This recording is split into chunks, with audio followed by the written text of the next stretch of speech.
Assalamualaikum warahmatullahi wabarakatuh.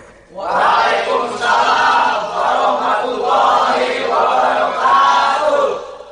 Bismillahirrahmanirrahim. Alhamdulillahi rabbil alamin. Wal aqibatu lil muttaqin. Wala udwana illa 'alal zalimin. والصلاة والسلام على أشرف الأنبياء والمرسلين إمام المتقين سيد الغر المحجلين وعلى آله وأصحابه المجاهدين الطاهرين أما بعد. Saudara-saudara kaum muslimin rahimakumullah.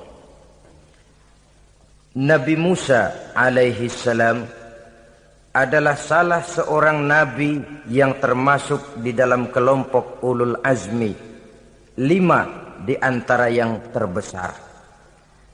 Beliau mendapat gelar kalimullah, artinya rasul yang pernah diajak dialog langsung oleh Allah subhanahu wa ta'ala.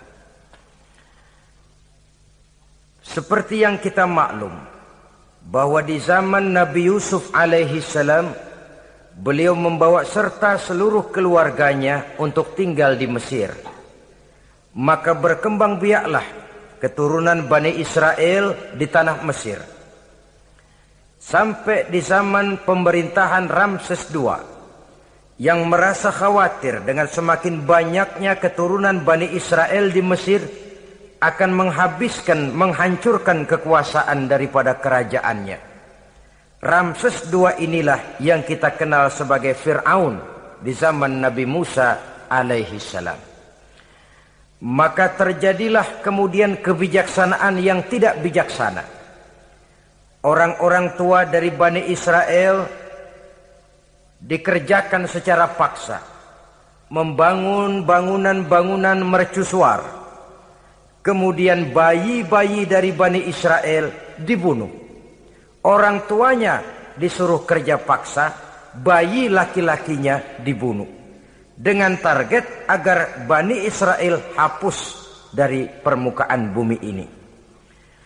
Tetapi kehendak Allah pasti juga akan terjadi. Maka lahirlah Nabi Musa alaihi salam, yang kelahirannya disembunyikan oleh orang tuanya dari pengetahuan umum. Namun bagaimanapun disembunyikan, kekhawatiran itu datang juga di hati ibu Nabi Musa alaihi salam. Allah kemudian memberikan ilham kepada ibu daripada Nabi Musa. Masukkan anakmu ke dalam satu peti, hanyutkan di sungai Nil. Itu dilakukan oleh ibu Nabi Musa alaihi salam. Dimasukkannya bayi Musa ini ke dalam peti, ditutup rapat, dihanyutkan di sungai Nil. Kemudian ibu tadi memerintahkan saudara perempuannya untuk mengikuti kemana peti ini hanyut di bawah arus sungai Nil. Adapun peti ini kemudian hanyut dibawa oleh arus sungai Nil, memasuki istana Fir'aun. Maka permaisuri atau istri daripada Fir'aun melihat peti hanyut itu, diperintahkan tentaranya untuk mengambil peti tadi. Manakala peti terbuka, berisi seorang bayi laki-laki yang sangat mungil, sangat gembiralah istri daripada Fir'aun. Diusulkannya kepada suaminya agar bayi laki-laki tadi diambil saja, dijadikan sebagai anak angkat, dipelihara dan dibesarkan dalam istana. Fir'aun menerima usul daripada istrinya. Maka sejak saat itu dijaga, dipelihara dan dibesarkanlah Nabi Musa alaihi salam di lingkungan istana Fir'aun laknatullah alaihi. Begitulah ia memasuki masa remajanya, tumbuh sebagai anak angkat daripada Fir'aun dengan segala fasilitas yang serba cukup di dalam istana Fir'aun. Sampai pada masanya di mana ia kemudian menyadari bahwa ia sebenarnya bukan dari keturunan orang-orang Mesir, tapi berasal dari keturunan Bani Israel. Sehingga satu hari ketika ia keluar dari istana, ia bertemu dengan orang yang sedang bertengkar Satu dari keturunan Bani Israel, satu lagi dari orang Mesir. Musa membantu orang Israel ini melerai perkelahian, tapi kemudian Nabi Musa memukul orang Mesir tadi, dan memang hebat, sekali pukul mati. Saudara-saudara, tidak sengaja Nabi Musa itu hanya memukul, memberikan peringatan, tapi mati. Ini disembunyikan oleh Nabi Musa, tapi bagaimanapun disembunyikannya, akhirnya toh tahu. Apalagi Fir'aun sejak awal memang sudah mendapat firasat. Jangan-jangan inilah yang banyak diramalkan oleh dukun-dukunku, ahli nujum di istanaku, bahwa akan lahir seorang anak laki-laki dari keturunan Bani Israel yang akan menghancurkan kekuasaanku, memusnahkan kerajaanku. Jangan-jangan ini orangnya. Sejak hari pertama menemukan bayi Musa, Fir'aun sudah punya firasat ke arah itu. Tapi karena kalah oleh desakan istrinya, maka diterimalah Musa untuk dibesarkan di dalam lingkungan istana. Sehingga akhirnya oleh karena perasaan bersalah ini, Nabi Musa melarikan diri. Melarikan diri dari istana Fir'aun setelah nyata-nyata bahwa dia memang keturunan Bani Israel. Melarikan dirilah Nabi Musa alaihi salam keluar dari Mesir menuju negeri Madian. Di dalam pengembaraannya, saudara-saudara, di satu lembah, Nabi Musa ketika itu belum menjadi nabi. Pemuda Musa ketika itu sedang beristirahat. Dari kejauhan dilihatnya orang sedang berdesak-desakan.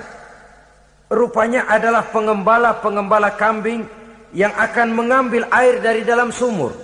Mereka berdesak-desakan, berebut karena sumur cuma satu, yang ambil air kelewat banyak.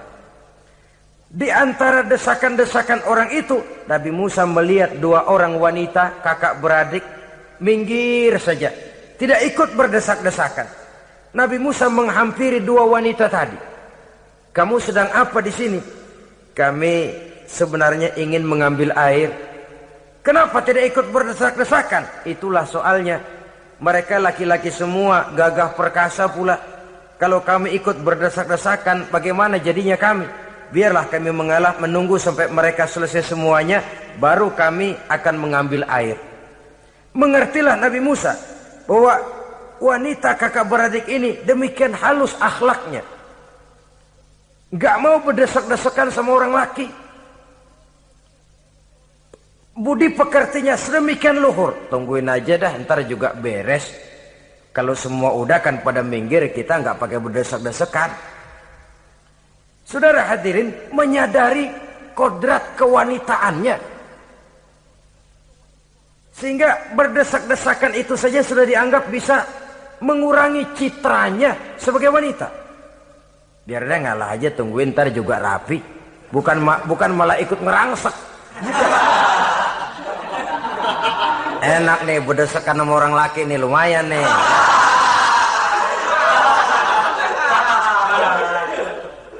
Sepintas itu saja sudah cukup bagi Nabi Musa, pemuda Musa, untuk menilai akhlak daripada wanita itu tadi.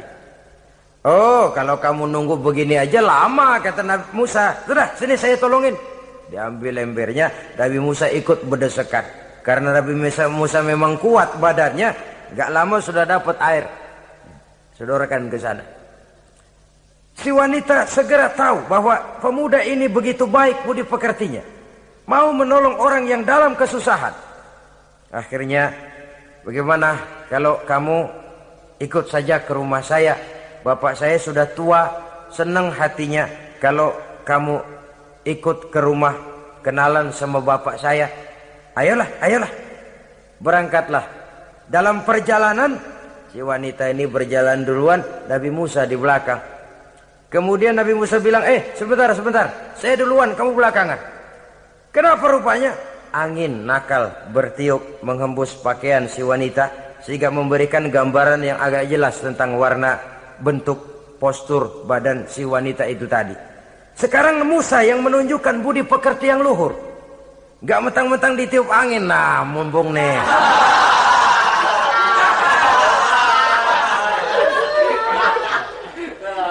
Rezeki nih, kapan lagi nyari yang begini ya? Jadi dua-duanya sudah menunjukkan satu akhlak yang sangat luhur. Dan manakala sampai di rumah si wanita kakak beradik tadi, diceritakanlah halnya bahwa dia ditolong oleh seorang pemuda. Inilah orangnya.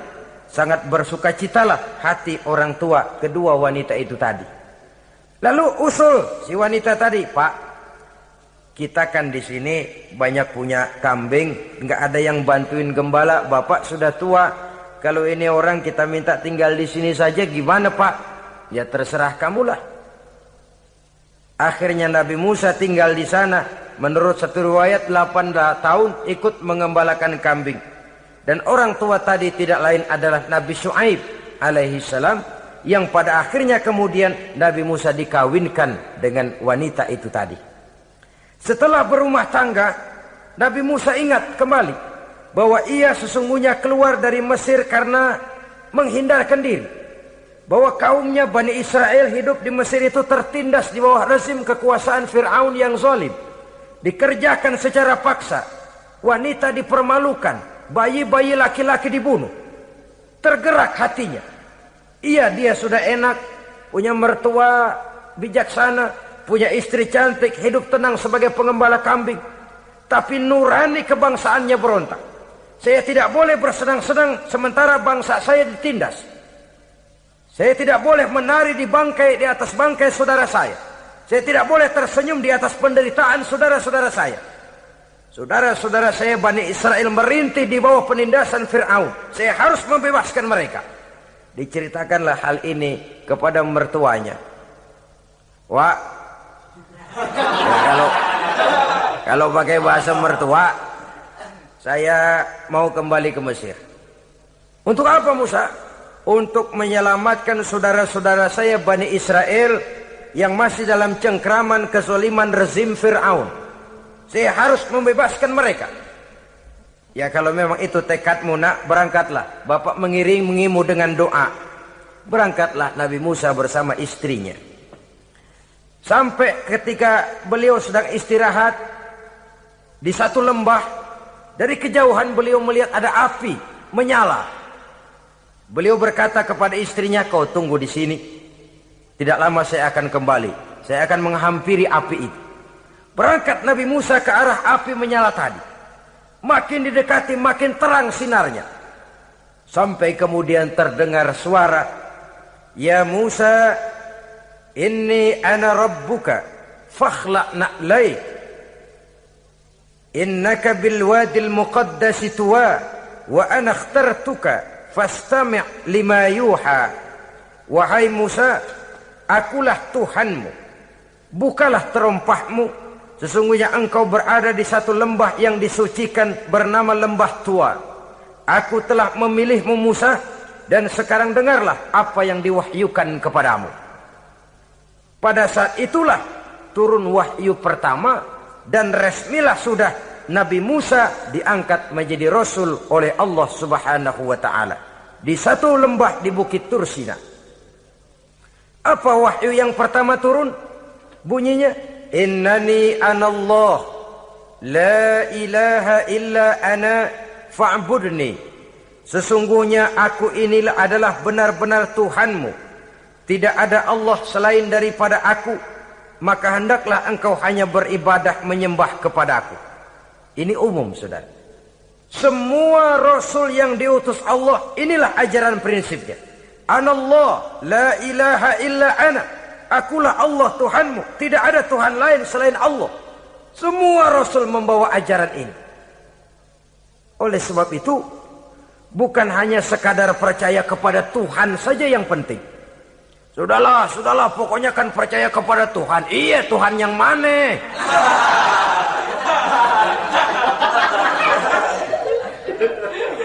Sebab kalau sekadar percaya kepada Tuhan, rasanya semua agama percaya kepada Tuhan. Begitulah orang Hindu percaya kepada Tuhan, tapi Tuhan menurut mereka Trimurti, Wisnu, Siwa, Brahma. Orang Buddha percaya kepada Tuhan, tapi Tuhan dalam pandangan mereka ada Tuhan kecil Hinayana, ada Tuhan besar Mahayana. Orang Majusi juga percaya kepada Tuhan, tapi Tuhan dalam pandangan mereka ada Tuhan kebaikan namanya Ahriman, ada Tuhan kejahatan namanya Ahura Mazda. Orang Nasrani juga percaya kepada Tuhan, tapi Tuhan kata mereka dalam bentuk Trinitas. Tuhan Anak, Tuhan Bapa, Ruhul Kudus. Ini semua Tuhan dalam pandangan mereka. Jadi kalau sekadar percaya kepada Tuhan, percaya kepada Tuhan, percaya kepada Tuhan, Tuhan yang mana? Itu yang prinsip. Itu yang prinsip. Sebab salah kita dalam mempercayai Tuhan, kita akan terjebak ke dalam penyakit. Kalau tidak kufur, syirik. Dan dua-dua itu bapak moyangnya dosa. Sebab itu Islam menyelamatkan kita masyarakat manusia. Ya ayyuhan nasu ubudu rabbakumul ladzi khalaqakum. Hai manusia, Tuhanmu yang perlu kamu sembah itu hanyalah Tuhan yang telah menciptakan kamu. Dan itu tidak lain adalah Allah yang lam yalid wa lam yulad wa lam yakul lahu kufuwan ahad, yang laisa kamitslihi syai'un. Ia tidak beranak, ia tidak diperanakkan, dan ia tidak bisa diserupakan dengan apapun. Dialah Allah itu. Begitu wahyu yang diberikan kepada Adam, kepada Nuh, kepada Ibrahim, kepada Yusuf, bahkan kepada Musa alaihi salam. Innani anallah la ilaha illa ana fa'budni. Akulah Allah Tuhanmu, tidak ada Tuhan lain selain daripada aku Allah, maka kepadakulah kamu hanya menyembah. Ini wahyu yang pertama turun, sudah berisi tauhid. Jadi hakikatnya agama Yahudi, saudara, adalah agama tauhid, agama monoteis, agama yang mengajarkan hanya ada satu Tuhan untuk seluruh alam, dan Tuhan itu adalah Allah subhanahu wa ta'ala. Sebab itu syahadat orang Yahudi bunyinya begini: Shema Yisrael Yahweh Elohenu Yahweh Echad. Nah, ini syahadatnya orang Yahudi. Itu perbedaan bahasa Suryani Ibrani dengan bahasa Arab. Kita Isma itu bahasa Arab, dia Shema. Isma, Sema. Sema Yisrael Yahweh Elohenu Yahweh Echad. Ahad Echad.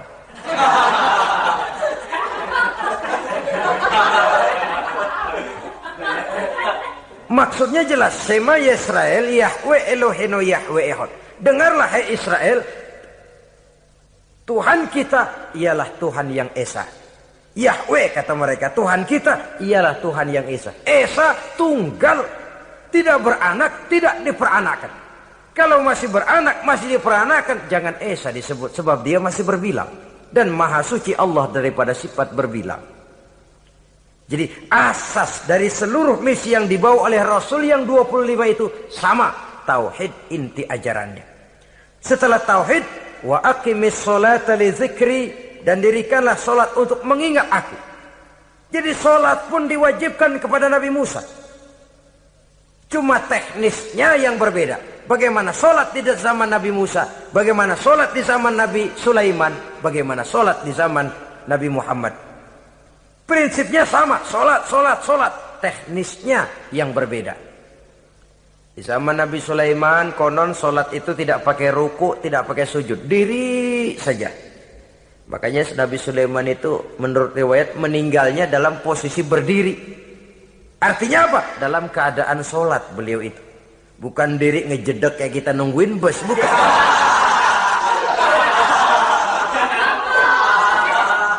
Berdiri dalam kondisi sholat. Tapi yang jelas sholat itu setiap Nabi. Hanya teknisnya saja yang berbeda.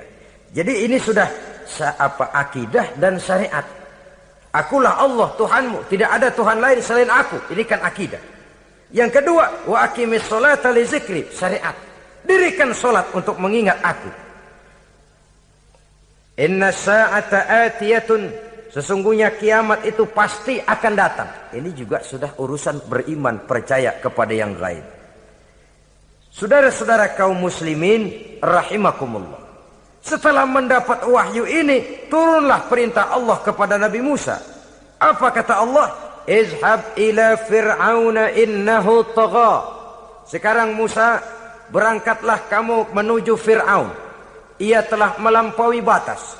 Berangkatlah kamu ke sana Musa, hadapi Fir'aun, sampaikan dakwah ini, ia telah melampaui batas. Innahu tagha, ia telah berlebih-lebihan. Nah, saudara-saudara, jadi dua fungsi sudah. Kalau pada mulanya Nabi Musa berniat kembali ke Mesir hanya untuk membebaskan kaumnya Bani Israel, sekarang malah bertambah. Tidak hanya sekedar itu, malah lebih utama adalah menyampaikan risalah, menyampaikan misi kerasulannya, menyadarkan Fir'aun, menegakkan tauhid, mengembangkan syariat. Bertambahlah tugas Nabi Musa sebagai pejuang bangsa, juga sebagai mujahid, pejuang agama. Pada mulanya sebagai pejuang bangsa tuh, artinya Nabi Musa ini kembali kepada Fir'aun di Mesir, tujuannya tadi kan cuma untuk membebaskan Bani Israel, kaumnya. Ini pejuang bangsa. Tapi di tengah jalan ia mendapat wahyu. Berangkat kau kepada Fir'aun, innahu tagha, ia telah melampaui batas. Sadarkan dirinya, canangkan tauhid, sampaikan syariat. Bertambahlah tugasnya. Lebih daripada sekedar pejuang bangsa, ia juga pejuang agama, pejuang tauhid. Dwi fungsi. Kadang-kadang ada pejuang agama tapi tidak pejuang bangsa. Kadang-kadang ada pejuang bangsa tapi tidak pejuang agama. Nah, saudara-saudara kaum muslimin rahimakumullah, idealnya ya kedua-duanya. Ya pejuang agama, ya pejuang bangsa juga. Mendapat tugas seperti ini, apa permohonan Nabi Musa alaihi salam? Beliau berkata, qala rabbi shrah li sadri wa yassir li amri wahlul 'uqdatam min lisani yafqahu qawli waj'al li waziran min ahli Haruna akhi usdud biha uzri. Ini permohonan Nabi Musa ketika dilantik menjadi rasul, diberikan tugas, berangkat kau ke Mesir, sampaikan risalah ini kepada Fir'aun karena ia telah melampaui batas. Apa permohonan Nabi Musa? Rabbi syrah li sadri, ya Allah, lapangkan hati saya. Wa yassir li amri, mudahkan urusan saya. Wahlul 'uqdatam min lisani, buka kebekuan lidah saya.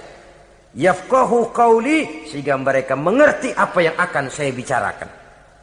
Ini kondisi dasar. Memulai satu perjuangan dengan persiapan dasar. Apa permohonan pertama? Isyrah li sadri, lapangkan jiwa saya. Menghadapi musuh dengan jiwa yang lapang itu penting. So, kalau kita menghadapi musuh dengan jiwa yang sempit, kita sudah kalah sebelum perang. Menghadapi musuh dengan jiwa yang lapang, artinya masih berharap kalau dia mau mengikuti ajaran ini. Jadi pada tahap pertama itu datang bukan sebagai orang yang mau membasmi, tapi sebagai orang yang mau menyelamatkan. Ini perlu jiwa yang lapang. Sebab dakwah Nabi Musa itu kan pertama menyadarkan Fir'aun dulu. Nanti akan kita lihat setelah disadarkan dengan kata-kata, tidak kena juga dengan bukti berupa mukjizat. Masih bandel juga. Musa mohon supaya dikirim bencana. Masih nggak mempan juga, habis dah urusan. Jadi ada tahapan sesuai dengan kemungkinan Fir'aun bisa menerima. Sama juga bayi itu kan kalau baru lahir ke dunia, brol, kasih susu emaknya dulu. Gedean dikit, bubur. Gedean lagi, nasi ulek dah. Udah gede betul, nasi. Udah gede banget, jengkol jijelin.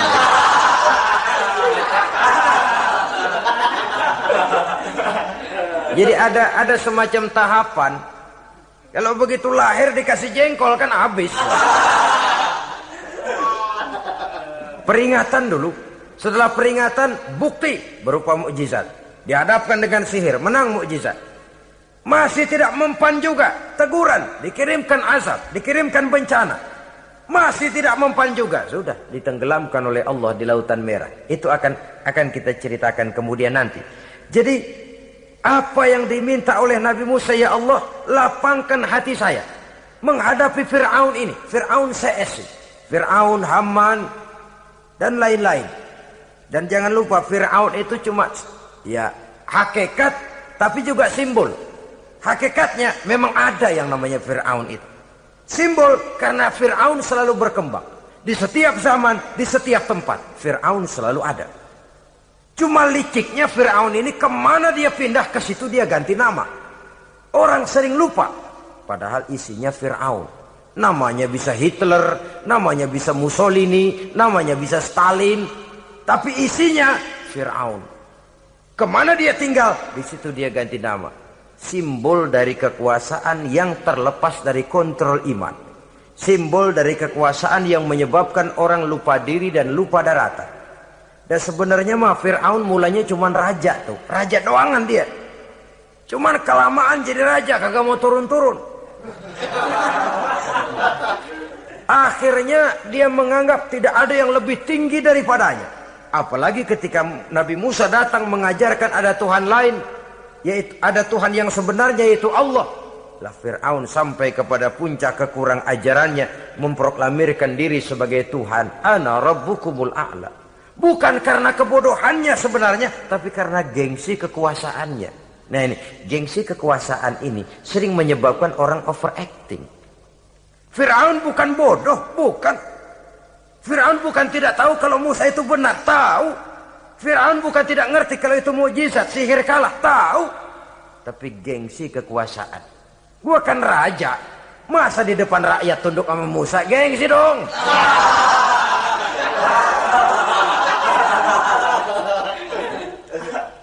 Cobalah lihat, gengsi kekuasaan sering membuat orang mau menginjak-injak kebenaran.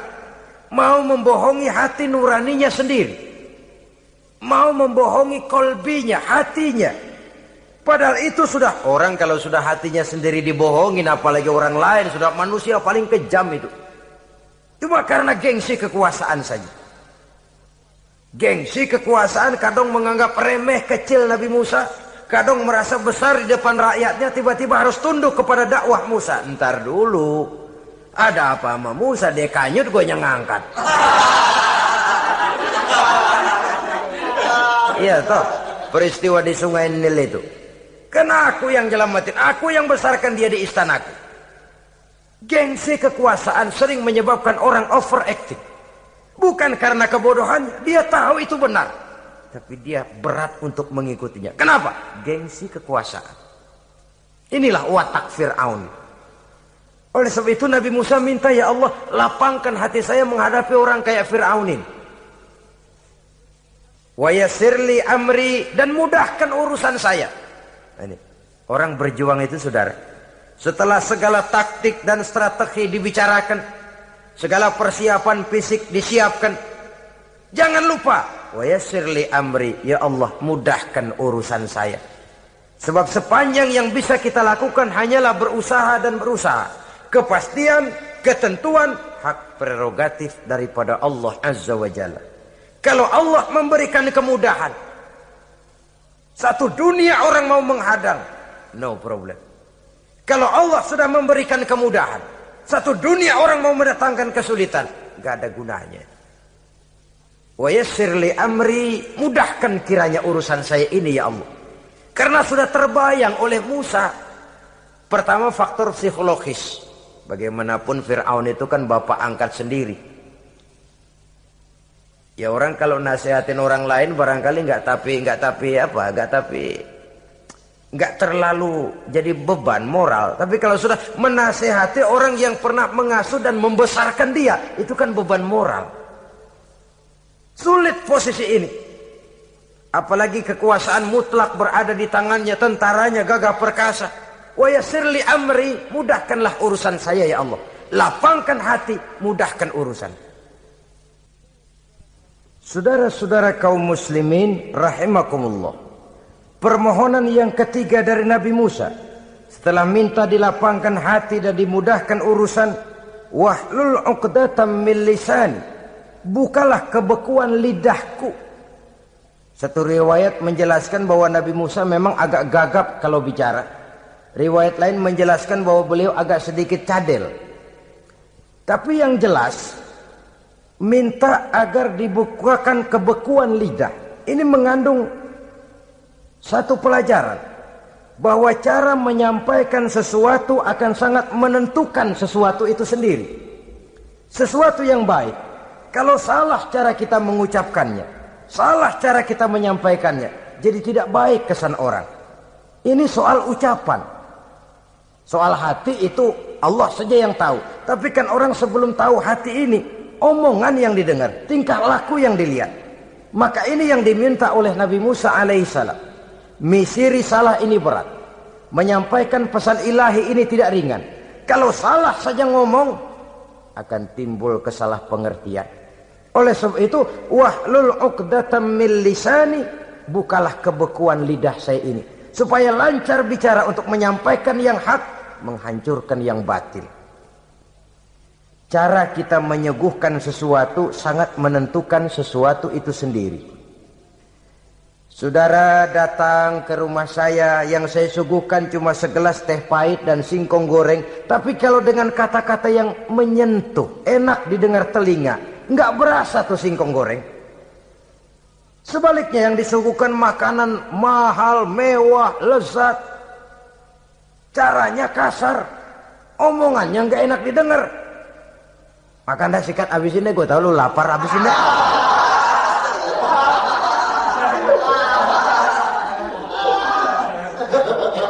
Rasanya biar lapar juga nahan juga gitu. Apa itu? Bukan makanannya yang tidak enak, bukan kita nggak doyan, bukan caranya itu loh, caranya.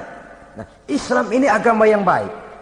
Kalau disampaikan dengan kata yang tidak baik, akan timbul, oh Islam kok gitu ya. Nah ini yang tidak diinginkan oleh Nabi Musa. Wahlul 'uqdatam min lisani. Kita begitulah dalam kehidupan ini, kadang mendengar satu ceramah bisa berurai air mata, bisa histeris, bisa gembira. Kenapa? Kepandaian orang menyampaikannya. Bicara dia 2-3 jam, rasanya baru 5 menit. Baru sebentar kok, tahu-tahu sudah selesai. Ada yang udah setengah jam, baru seperempat jam ngomong, udah rasanya udah kayak 3 jam.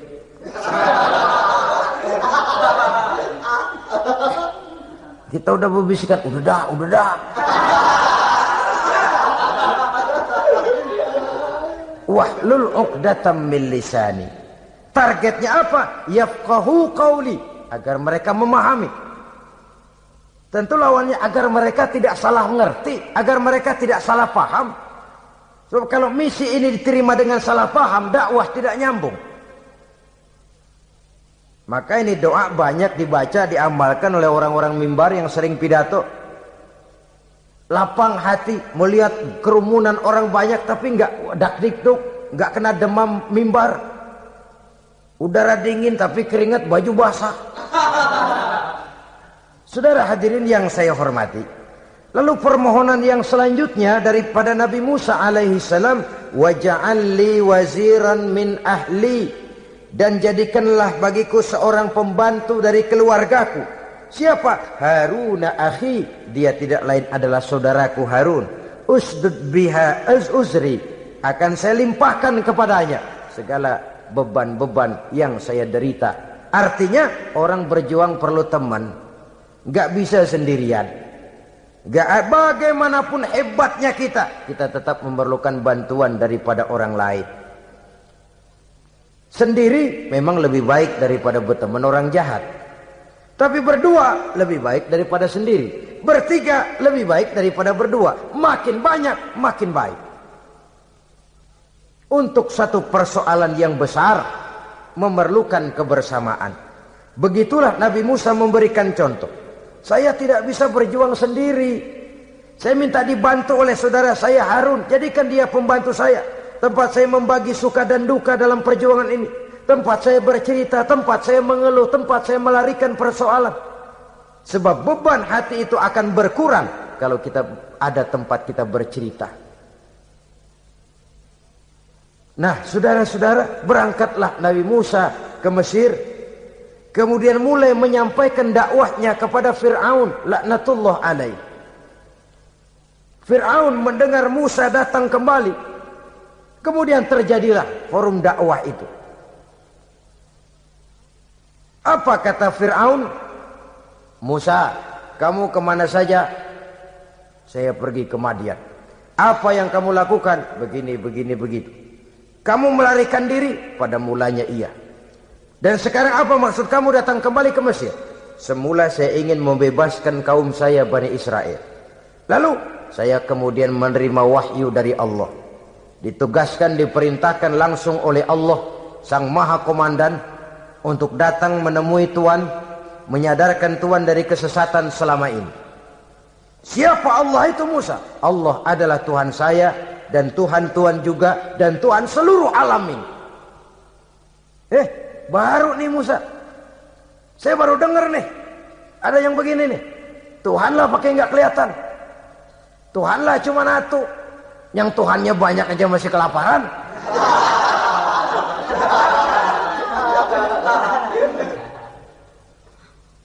Di mana Tuhan?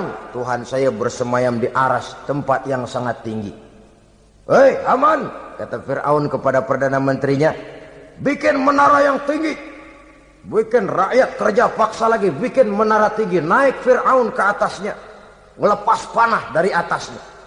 Menurut satu riwayat, panah itu ditangkap oleh malaikat, ditublaskan ke ikan, lalu dikembalikan lagi kepada Fir'aun dalam kondisi di mana panah itu berdarah. Dia tangkap lagi oleh Fir'aun, turun ke bawah, pidato di depan rakyatnya. Liatin, Tuhan Musa udah saya panah nih. Mati. Saudara hadirin yang saya hormati, dengan segala macam dalih Fir'aun mencoba mengingkari dakwah Nabi Musa alaihi salam. Baiklah Musa, andai kata kamu benar, apa buktinya? Tuhan mau apa? Kamu sanggup menandingi tukang sihir saya? Insya Allah. Ayo kumpul tukang sihir, kumpul. Kumpulkan tukang sihir, dilepaskan tali-tali kecil, berubah jadi ular mengejar Musa. Musa oleh Allah difirmankan, lemparkan tongkatmu Musa. Musa melemparkan tongkatnya.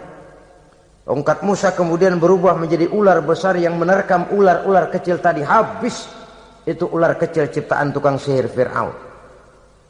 Begitu hebat mukjizat yang diberikan Nabi Musa, dan Fir'aun tahu itu mukjizat. Tapi dia ingkar juga.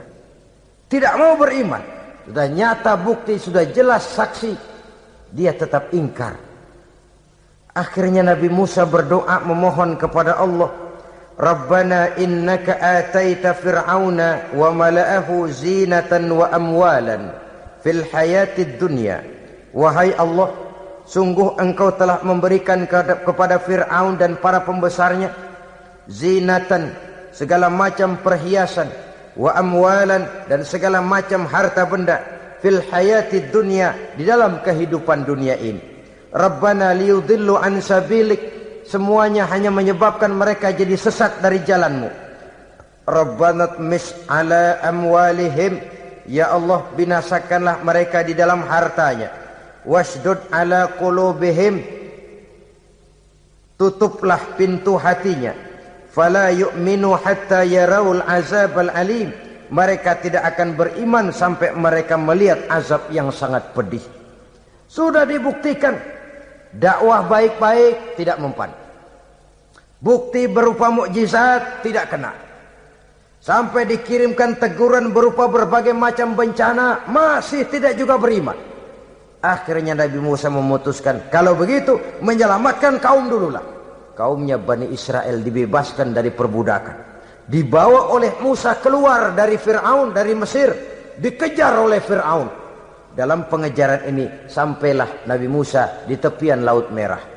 Buntu, depan laut, belakang tentara Fir'aun. Maju kecebur, mundur kepergok musuh. Enggak ada pilihan lain.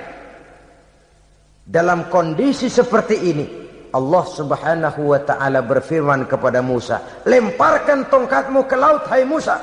Musa melemparkan tongkatnya ke laut. Terjadilah mukjizat. Laut terbelah, jalan muncul ke permukaan laut. Lewat Musa di jalan itu, Fir'aun terus mengejar. Ketika Musa sampai di tepian sebelah sana, Fir'aun masih di tengah jalan. Laut menutup kembali, hilang itu jalanan. Fir'aun dan seluruh tentaranya tenggelam di Lautan Merah, mati.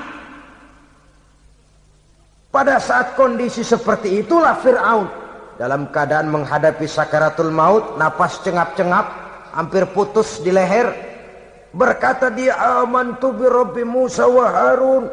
Kalau begini mah saya juga percaya dah sama Tuhan. Percaya dah sama Tuhannya Musa dan Tuhannya Harun. Kata malaikat maut, kemarin kemana mas?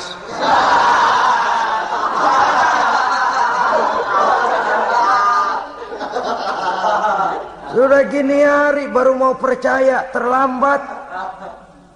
Terlambat. Akhirnya Fir'aun mati. Mati, tapi badannya utuh. Allah berjanji, wa kadzalika nunajjika bi badanika litakuna liman khalfaka ayah. Kami selamatkan badanmu Fir'aun agar menjadi pelajaran bagi orang-orang sesudah kamu nanti. Fir'aun mati, tapi badannya selamat terdampar di tepi pantai oleh rakyat Mesir. Wah, ini raja kita nih, raja kita, ketemu, hidup, mati.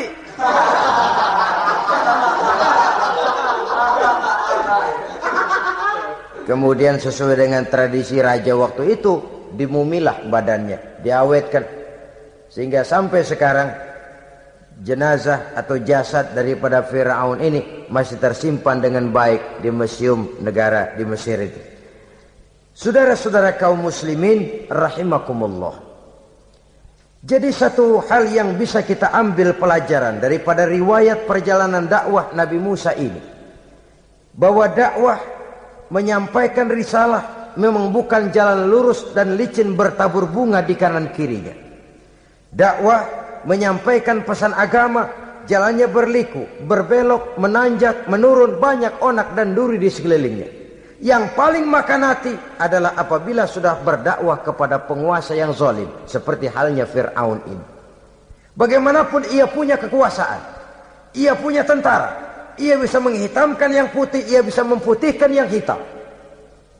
Kalau bukan iman yang jadi landasan moral dalam perjuangan, orang mudah frustasi. Kalau berdakwah kepada rakyat kecil, resiko kurang. Kalau berdakwah kepada para pengusaha, resiko kurang. Kalau berdakwah kepada kelompok-kelompok yang tidak memegang kekuasaan, resiko kurang.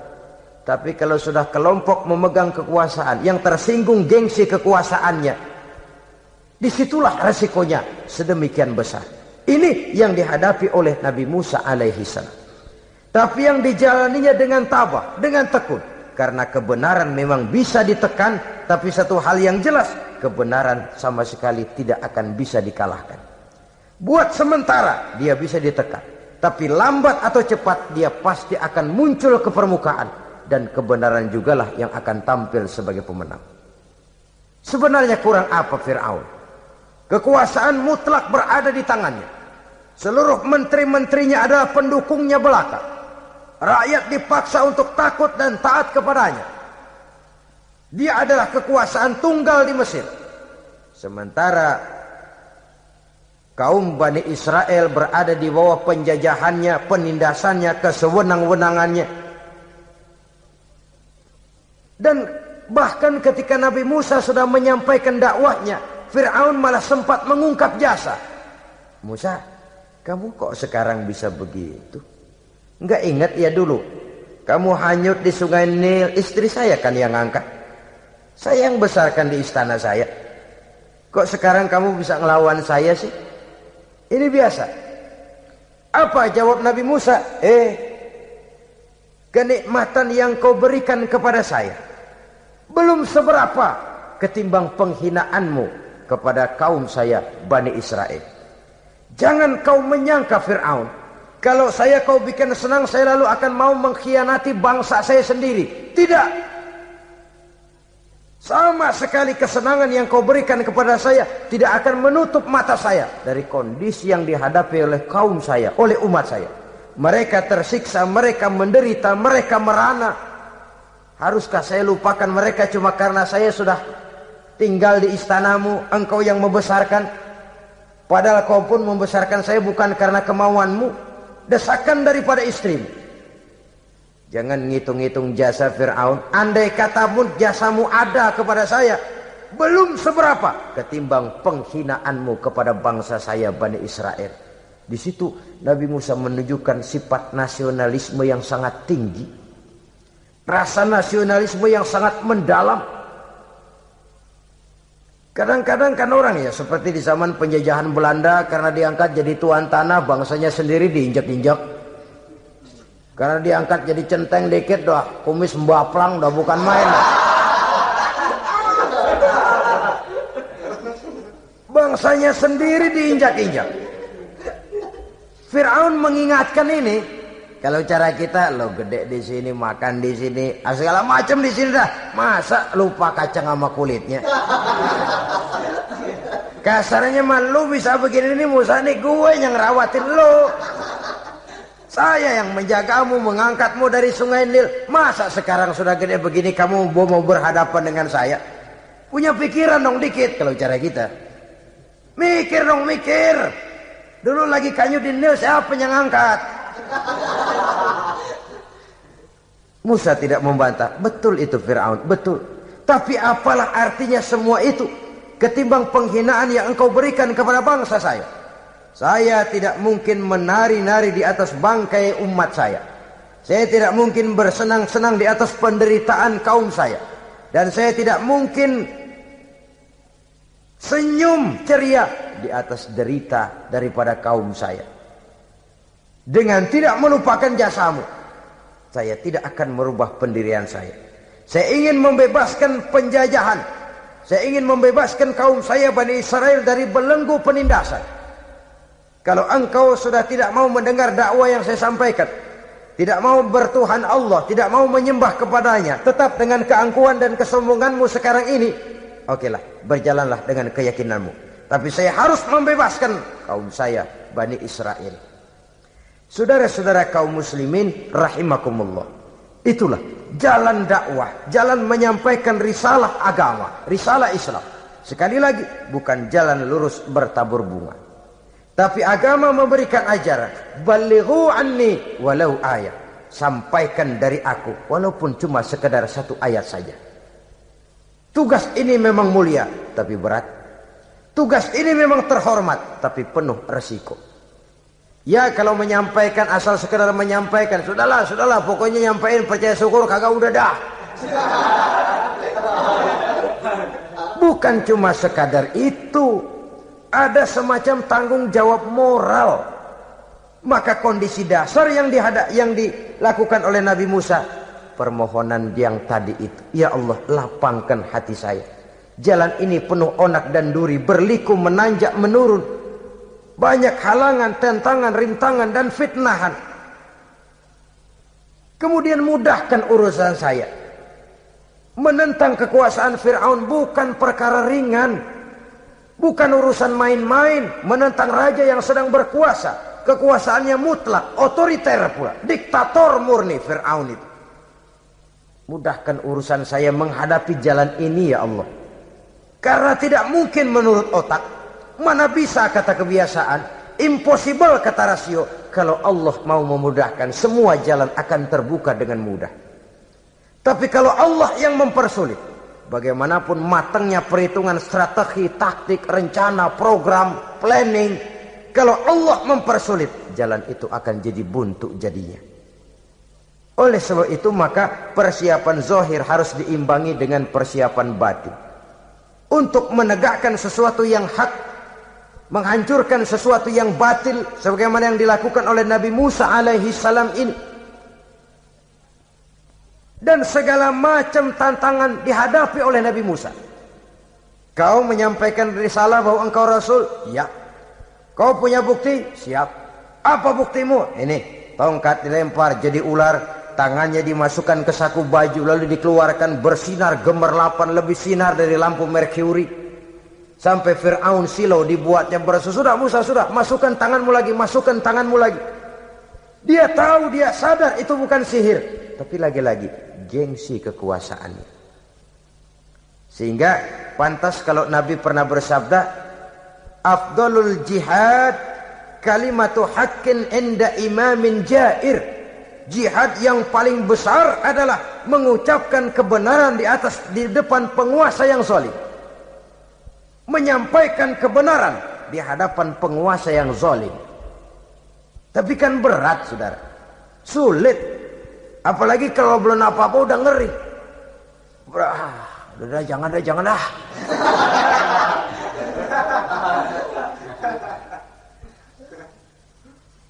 Itu sebabnya Ishrah li sadri, lapangkan hati saya. Saya tidak punya kepentingan apa-apa kecuali menyampaikan kebenaran. Kalau sudah ada kepentingan pribadi, itu yang sering jadi handicap. Itu yang sering jadi jurang pemisah antara kita dengan orang yang akan kita sampaikan kebenaran tadi. Saudara-saudara kaum muslimin rahimakumullah, maka terasa benar relevannya doa yang diajarkan oleh Rasul kepada kita. Allahumma arinal haqqa haqqa warzuqna ittiba'ah wa arinal batila batilan warzuqna ijtinabah. Ya Allah, tunjukkan kepada saya bahwa yang benar itu benar, berikan saya kekuatan untuk mengikutinya. Ya Allah, tunjukkan kepada saya bahwa yang salah itu salah, berikan saya kekuatan menghindarinya. Kenapa? Orang sering tahu bahwa itu benar, tapi tidak berdaya mengikutinya. Seperti Fir'aun, tahu bahwa Musa itu benar. Abu Jahal, Abu Lahab juga tahu bahwa Nabi Muhammad itu benar. Abrahat juga tahu bahwa Nabi Ibrahim itu benar. Namrus juga tahu Ibrahim itu benar. Tapi mereka tidak berdaya mengikuti kebenaran karena gengsi kekuasaannya. Kadang kita tahu bahwa itu salah itu. Tapi karena dilakukan oleh orang yang punya kekuasaan, kita lalu tidak berdaya menghindarinya. Malah terjebak ikut-ikutan salah. Lalu menghibur-hibur diri. Sudahlah, tak ada gading yang tak retak. Bukankah dengan demikian kita sudah melegimitir kesalahan?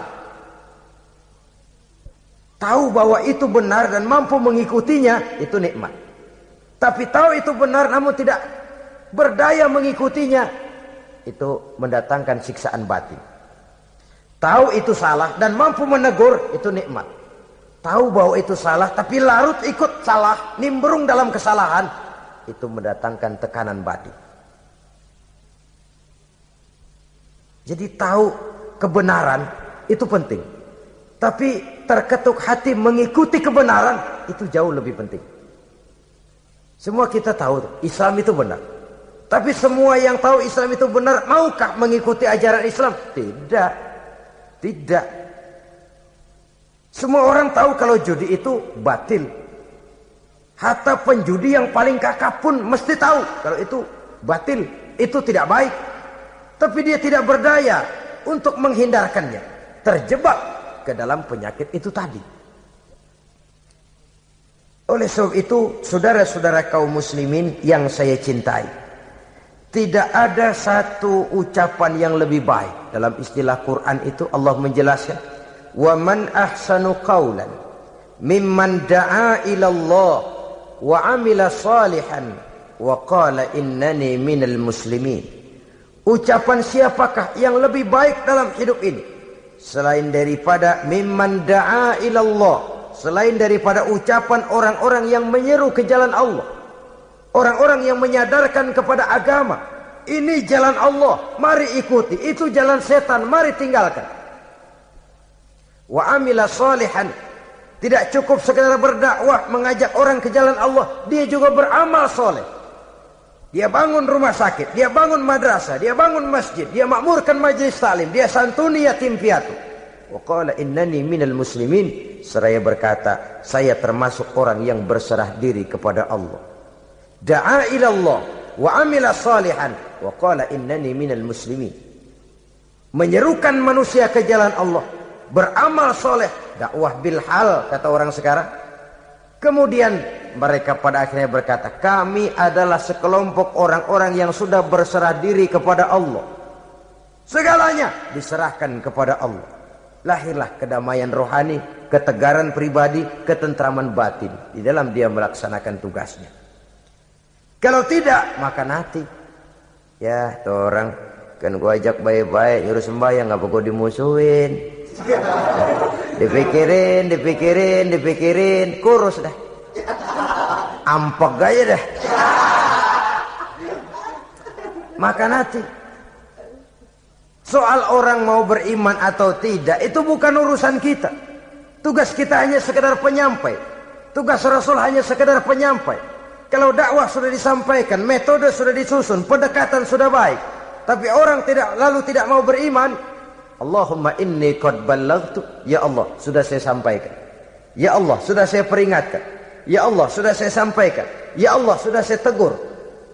Kalau toh tetap begitu juga, sudah saya sampaikan ya Allah. Di sana kelapangan lalu tumbuh. Jadi dengan kata lain, kita hanya berusaha, hidayah adalah di tangan Allah. Oleh sebab itu, kita ini termasuk yang bersyukur telah mendapat limpahan hidayah ini. Kalau kita lihat Fir'aun CS termasuk Haman, Perdana Menterinya, dan seluruh bala tentaranya, kurang apa? Mereka lihat mukjizat. Mereka saksikan kebesaran Allah. Di dunia juga mereka sudah dikirim bencana, teguran kepada mereka, entah tidak juga beriman. Dan strategi Nabi Musa mula-mula dialog, diajak ngomong, diajak bicara, diajak mikir, tukar pikiran. Allah itu begini-begini, oh tidak bisa, iya begini begitu. Masih tidak percaya juga, dibuktikan mukjizat, tongkat jadi ular, tangan bisa mengeluarkan sinar. Masih ingkar juga, keluar doanya nih. Doa yang ada dalam surah Yunus ayat 88-89. Rabbana tmis ala amwalihim. Ya Allah cukup dah. Seruan sudah disampaikan, peringatan sudah diberikan, mukjizat sudah mereka lihat, tapi nggak juga mau beriman. Buresin aja harta bendanya dah. Habisin aja. Habisin aja, habisin dah. Dikasih perhiasan kehidupan dunia. Innaka ataita fir'auna wa mala'ahu zinatan wa amwalan. Dikasih harta, kesenangan dunia, bikin sesat. Habisin aja dah. Wastud ala qulubihim, hatinya empat dah. Udah dipatri, udah enggak mempan apa-apa. Sudahlah ya Allah. Wala yu'minu hatta yaraul azabal alim. Rasanya mereka memang enggak bakal mau beriman kalau belum melihat azab yang sangat pedih. Dan memang setelah timbul tenggelam, napas mau sekarat, baru beriman. Terlambatlah sudah. Nah, saudara-saudara kaum muslimin rahimakumullah, bagaimana akhir daripada perjalanan Nabi Musa ini, insya Allah akan kita bicarakan pada pertemuan berikutnya. Terima kasih atas perhatian saudara. Mohon maaf atas segala kekurangan. Wassalamualaikum warahmatullahi wabarakatuh. Waalaikumsalam.